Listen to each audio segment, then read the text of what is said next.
ঘটনা হচ্ছে কি আপনি এনে বলছেন কে? আপনাকে বসতে বলছে না? ওর বাড়ি পাইছেন এটা? দাঁড়াইতে পারি নাই, বসেন। আচ্ছা আপনার নামটা কি একটু বলেন? টাকা বাইর করতে পারেন না, এটা তাহলে সময় দিয়ে দেয়। আপনার ছোটকালে ছোট একটা নাম রাখছিলে তো, এই এখন তো আমার মুখস্থ করতে পারিনি, লেখা লইছি। আচ্ছা বলেন বলেন।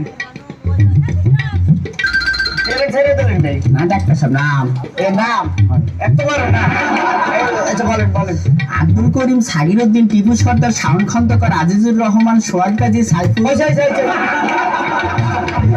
সরকারি কিছু থাকলে এখন। এ স্যার সালাম। ওয়ালাইকুম আসসালাম, ভালো আছেন? সালাম দিচ্ছে এবার।